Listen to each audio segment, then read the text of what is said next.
Ayan na yung mga lalaki mga kaidol. Pogi. Ayan po. Tapos ito po.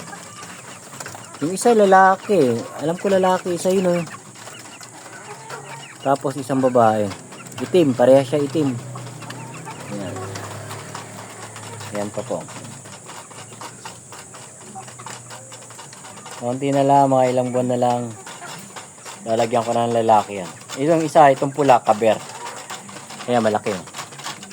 Nilagay ko lang dyan. Papalahiyan ko rin yan dun. Sa kumpare ko kaber. Kaber din. Hihiram ako ng... O kaya dadaling ko yan po.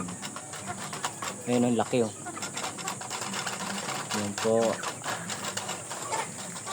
Siguro saka ko na gagawin tong kulungan nila. Pag nagkasisiw na siguro. Ayan 6 na butas yan.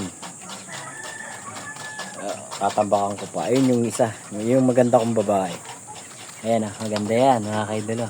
Ayan magandang babae yan. Ito na sila. Konti na lang. Nagsasabong na silang dalawa dyan Ihiwalay ko na lang. Konting ano na lang dito. Ilalagay ko yan. O kaya itatali ko. Para itatali ko na lang. Tapos dito, ihiwalay ko yung isa. Ayan mga kaidolo. Ayaw na. Busog na siya. Hoy, mailap siya. Napakailap. Sobra. Ayan yung lalaki napakailap ng itim na to. Sobra. Ito yung mga kapatid niyan yan magkakapatid yan. Yung dalawang itim na yan at saka ito. Kapatid po yan. Magkapatid.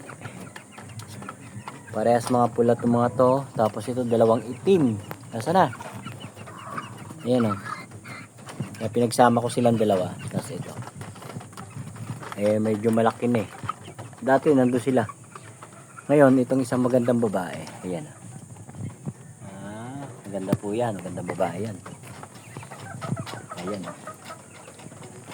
Hanggang sa muli mga kaidolo. Babayu.